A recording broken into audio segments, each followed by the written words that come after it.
Ranger Bill, warrior of the woodland, struggling against extreme odds, traveling dangerous trails, fighting the many enemies of nature.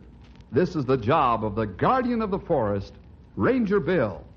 Pouring rain, freezing cold, blistering heat, snow, floods, bears, rattlesnakes, mountain lions. Yes, all this in exchange for the satisfaction and pride of a job well done.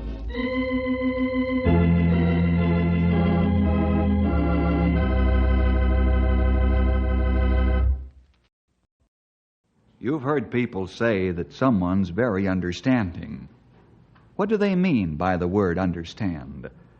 I'm sure that true understanding is more than a sympathetic attitude or a tolerant feeling for the situation at hand.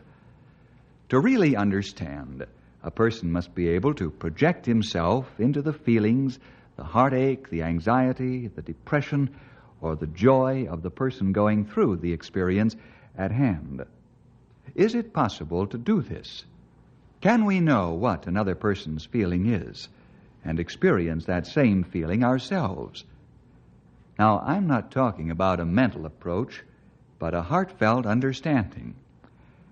To give you a better idea of what I mean, suppose we get started with the story, The Man Who Understood.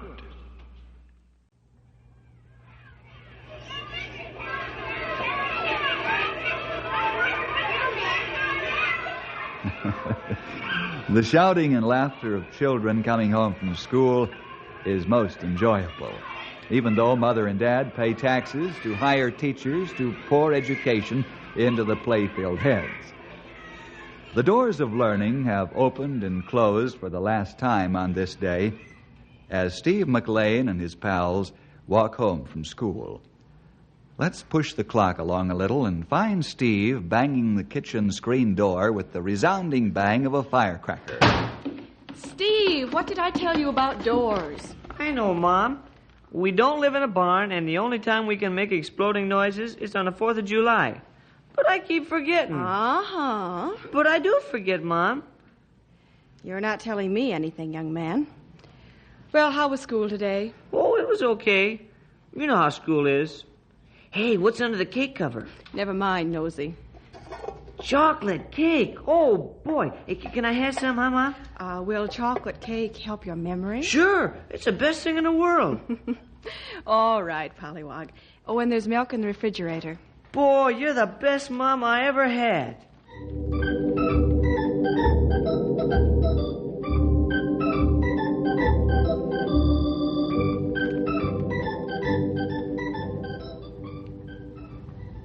Hey, leave the painted flowers on the dish. Boy, that's the best chocolate cake ever, Mom. It sure was good. There'll be more for supper. Yo, Steve. Hey, that's Robbie. Can I go out and play? Okay, until it gets dark. And you come in without me calling you. Yo, Steve. Okay, Mother. I'm coming, Rob. Chocolate cake really improves the memory, all right. Oh, well, boys are boys. Oh,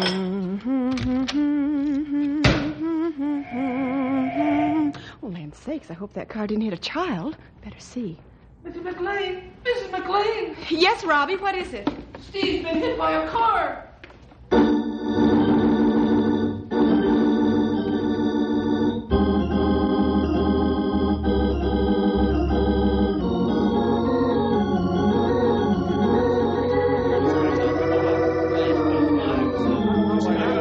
Don't move him, Jane. You'll do more harm than good. All right, Pat.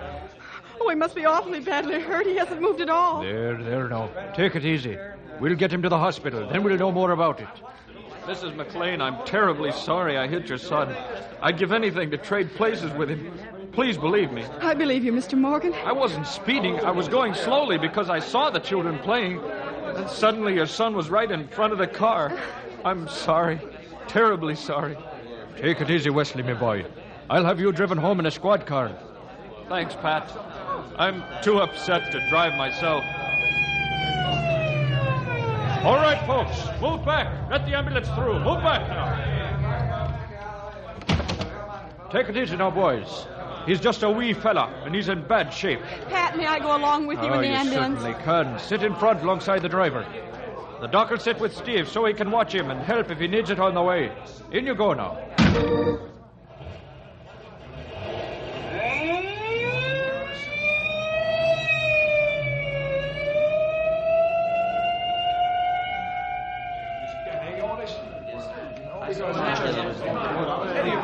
Pat, Wesley, I thought the boys had taken you home. I'd rather be taken to the hospital if you don't mind. No, I don't mind. We'll drop you off on the way back to the station. Thank you. I've got to see this through, regardless of the result.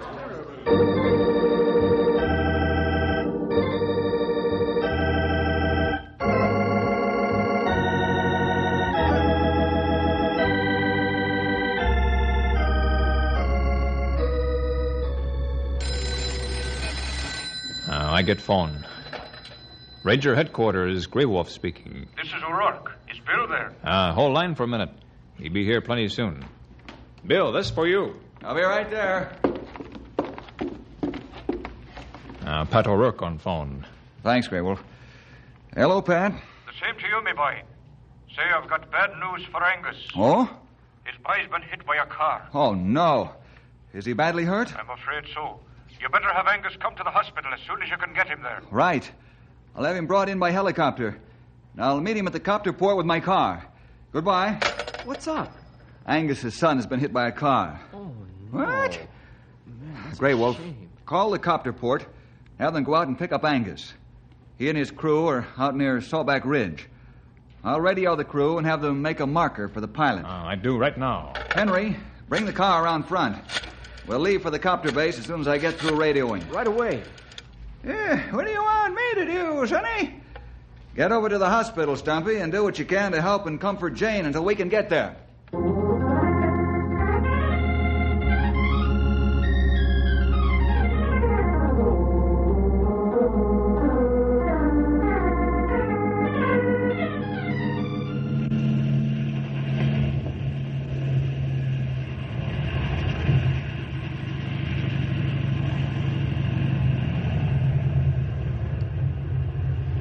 Boy, helicopters sure are wonderful.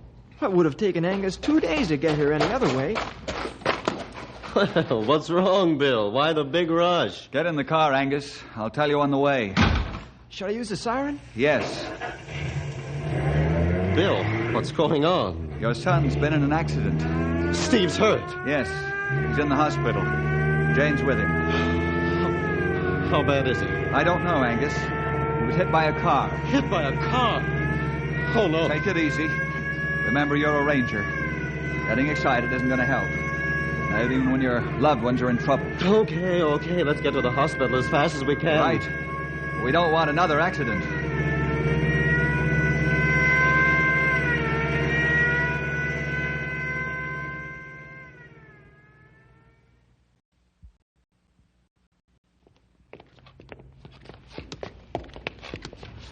Here's the room. Angus, you're too late. He's gone. Steve's dead. Oh, Angus, our boy's dead. Oh, no. Oh, no. Oh, Doctor, is it true? Yes, Mr. McLean. It's true. I'm sorry. We did all we could, but it wasn't enough. Steve. I'm so very, very sorry, Mr. McLean. I haven't enough words to tell you how sorry I am. Who are you? I'm the driver that hit your son. I wish You did it. You killed Steve. Angus, please control yourself. It was an accident, Pat. I'll tell you that. You did it. You killed him. Angus, please. Can't you see the man suffering enough as it is? You killed my boy. You killed him, and now I'm going to kill you. Do you hear? A life for a life. Angus, control yourself. Let me go. I'll show him he can't run children down and then just be sorry for it. How do you like that? Kill my son, will you? Angus, control yourself, or I'll help you too. I'm sorry, Mr. Morgan. Shock was too much for Angus. That's all right. I understand. Understand? How can you understand how it feels to come home and find your son dead, murdered? You'd better leave, Mr. Morgan. Yes. You won't get away with this, you murderer.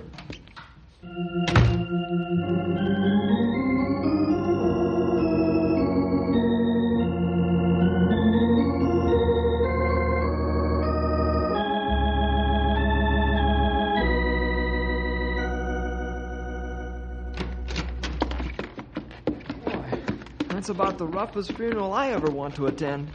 Yep. You can say that again, Sonny. It ain't easy for a young couple to have a child taken from them in death. It ain't easy to lose any loved one in death.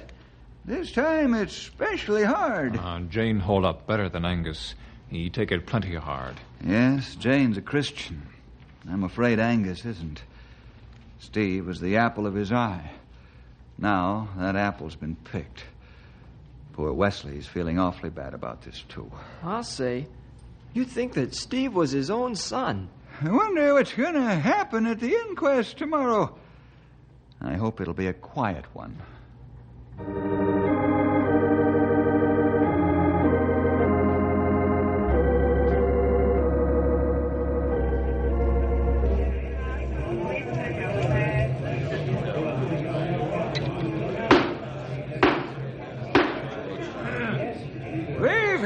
Testimonies of the principals involved in the death of Steve McLean. I have personally investigated the facts, and I find Steve McLean's death resulted from accidental means. This inquest is concluded, and the record's closed on the accidental death of Steve McLean. What do you mean, closed? Are you going to let that murderer get away with this? Mr. McLean, as coroner, I'm satisfied that your son's death was an accident. Since these are the findings, I can't recommend that Wesley Morgan be held for trial by jury. If I weren't convinced beyond a shadow of a doubt that Mr. Morgan's innocent of any deliberate intent or recklessness, I wouldn't hand down this finding. I think Mr. Morgan's anguish will be with him a long time, even though this was an accident. What does he know about losing a son? How can he understand how I feel? If you don't bring justice, then I will. Let's get him out of here, fellas. Okay, Bill. Mr. McLean, please restrain yourself. I'll get justice. I'll make my own revenge. If that man can't kill my son and get away with it, he'll pay. You wait and see. He'll pay. Mr. Morgan. Yes, Mrs. McLean. I'm so sorry the way Angus is acting toward you. Please believe me when I say that I don't blame you.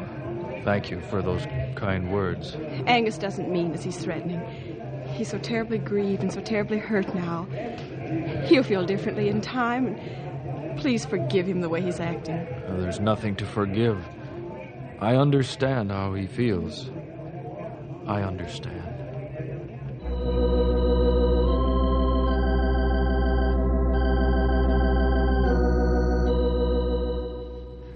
Angus, why don't you go outside and get some air?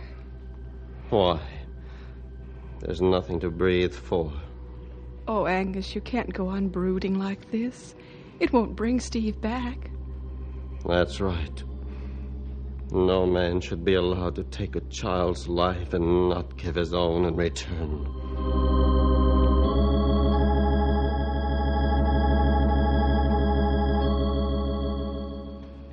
If the state won't give justice, then I will. Who gave you authority to be a judge? I did.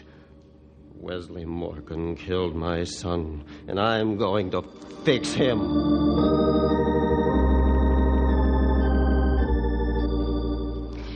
Bill, please come over and talk to Angus. He's still threatening to kill Mr. Morgan. I'll come over right away, Jane. Don't worry. Angus doesn't mean it.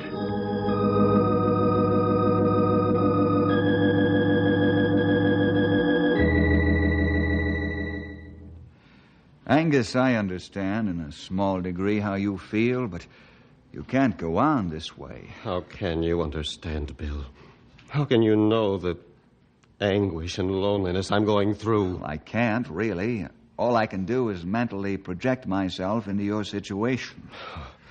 This guy Morgan keeps saying he understands. How can he or anybody know how I feel? Well, he's going to pay for this just as sure as I'm a foot high. Angus, why don't you grow up and become a man and bear your grief like one? Do you think you could do better? Not on my own strength, no. Times like this, a man needs more than his own ability to rely on. What does that mean? Who's going to give me more strength? The Lord will, if you give him a chance. Oh, never mind the Sunday school stuff. I can't stomach it under normal conditions, and much less now. You're going to hear what I have to say, whether you like it or not. Are you talking as my boss now? No, as your friend. Well, then get out of my house, friend. I don't need sermons now. Sermons didn't bring Steve back. Angus, you're a coward. I'll punch you right in the nose for that. I don't think so, because you know it's the truth. You're taking this tragedy like a man who hasn't any hope. If you were a Christian, you'd have the hope of the believer. You'd know that someday you will see Steve again. Jane's deeply grieved, too, but she has the Lord's promise that she'll be with Steve in heaven someday. That promise gives her strength. It's a strong staff to lean on during crisis time. Maybe that's all right for women and children, but not for men. Anytime you think I'm not a man, I'd be willing to prove it any way you'd like. Any challenge you can throw at me. Angus, in the New Testament it says, "For if we believe that Jesus died and rose again, even so them also which sleep in Jesus will God bring with him. For we know that if our earthly house of this tabernacle were dissolved, we have a building of God, a house not made with hands, eternal in the heavens." Those are promises of God. What greater comfort and hope can you ask for? Sermons. Well, I'll handle this my own way. And I don't need God's help or anybody else's. Very well, have it your own way. I'll expect you back on the job in the morning. You're heartless. How can you expect me to work? The regulations say that you're allowed 4 days off with pay in case of death in the immediate family. You've got too much time to think. You need to work, and work hard. So you're too tired and too busy to think thoughts you haven't any right to think. Is that so? Yes. Since you've apparently lost your common sense temporarily and your ability to think straight, you'd better do something about it. The answer is work, and plenty of it. What if I decide not to show up? In that case, you'll be fired. I'll see you in my office in the morning at the usual starting time. That's an order as your boss.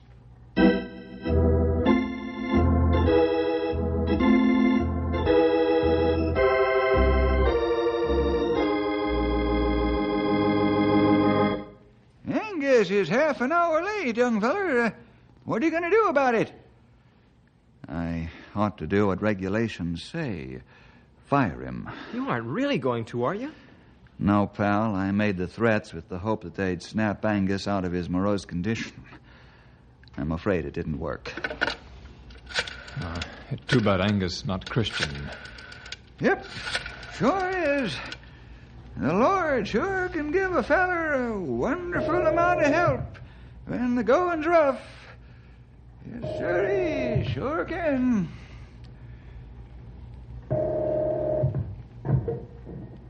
Hello? Jane, is Angus on his way to work? Well, he said he was going to work when he left the house. Isn't he there? No, not yet. Well, he left an hour ago. Where do you think he's gone? I have an idea. I'll call you as soon as I can find him. Goodbye. You don't think he's heading for Wesley's ranch? Yes, I do. Let's go.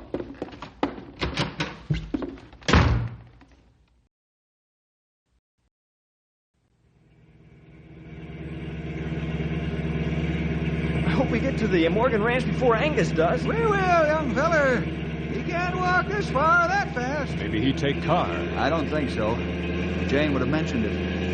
Angus walks to headquarters in the morning when he's home and not out in the forest. You better keep sharp eye out. He might try to hide when he hear car. You have a point there, Grey Wolf. Maybe we're barking up the wrong tree. We don't know for sure that he's out this way at all. Hey, there he is, walking down the road. Oh, good. We got here just in time. I'll say we did. He's got his service revolver on his belt. I've got a full and busy day outlined for Angus McLean. He won't have time to brood, and he'll be too tired to think when he gets home at night.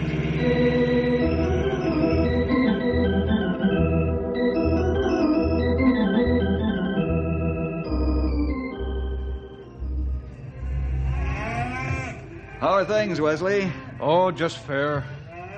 I'm beginning to sleep most of the night now. That's fine. I'm glad to hear it. How are the McLeans? Oh, Jane's all right. She's a Christian. The Lord gives her help to control her grief. Time will help her. I still don't know about Angus, though. What do you mean? I found him walking out here the other day. I'm afraid he still has it in his mind to harm you. Do you really believe he'd do that? If talk means anything, yes. That's why I'm here. I don't understand. I'm leaving a couple of my men here to protect you until Angus is able to get control of himself again. I don't think that'll be necessary, Bill. After I'd all, sure appreciate it if you'd cooperate. Otherwise, I may have to ask the authorities to watch him when he's not working, for the good of both of you. This is only a temporary precaution, you know. All right. You can put the men here to bodyguard me if you wish. Thanks. I'll feel much better about your safety. Now I can concentrate on helping Angus.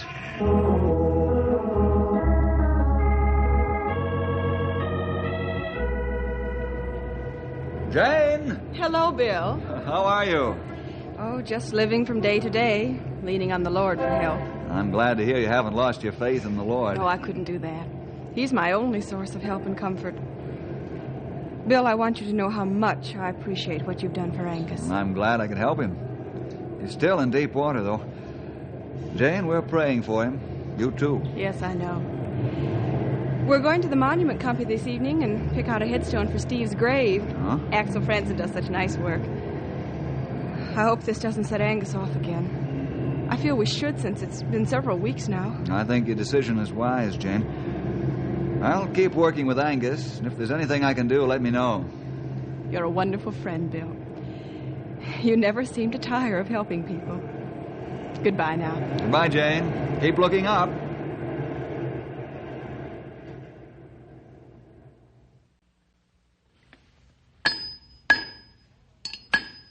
Hello, Axel.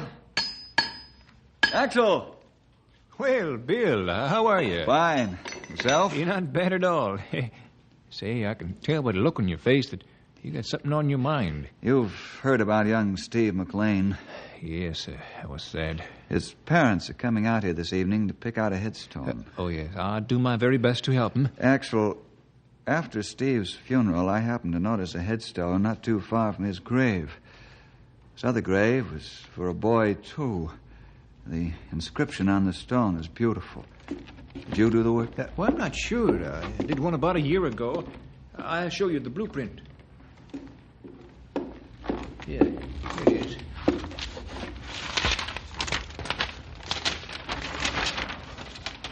Is this the one you were talking about, Bill? Oh, yes. The poem was by Frank Keith. Wonderful piece of work. Yes, it is. Now, listen carefully, Axel. Here's what I want you to do.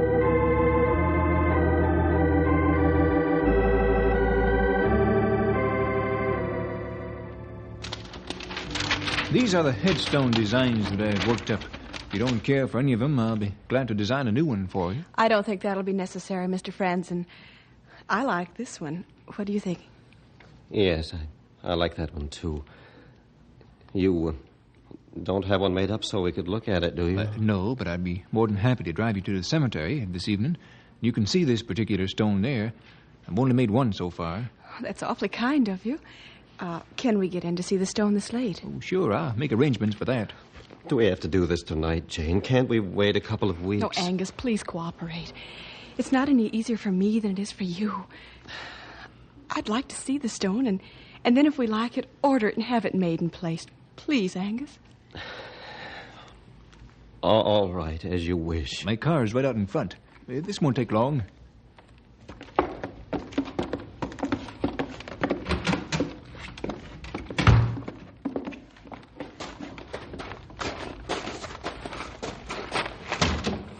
Mrs. McLean, if you please. Thank you. Mr. McLean? Thank you.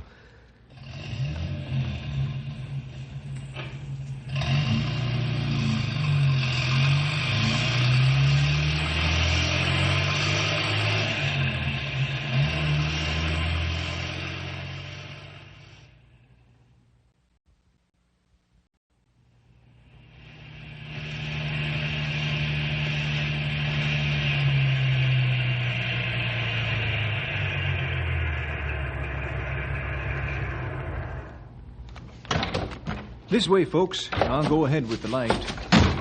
Why, we're only a short distance from Steve's grave. Yes.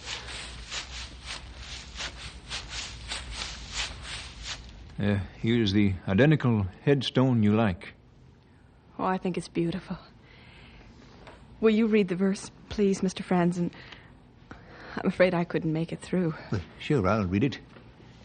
It says, "For a little boy, be tender to him, Lord, because he's so very small, and all of us are now beyond his young and frightened call. Please press him gently to your heart, as we who loved him so once held him gaily, knowing not how swiftly he would go. Be kind to him. We tried to be within our given time. Oh, let him play and shout and sing, and let him run and climb. We know that you are near him, God, as he takes ways unknown. And you are love, so where you are, he will not walk alone. And as we age, our cheeks will fade, and gray infest our hair. He will always be the same, forever young and fair." Thank you. Angus, look at the boy's name. I noticed it, too. Wesley Morgan, Jr. I wonder if... Yes, Mr. McLean. This is my son's grave. He was killed by a runaway team of horses a year and a half ago. It's all right, Mr. McLean. I understand.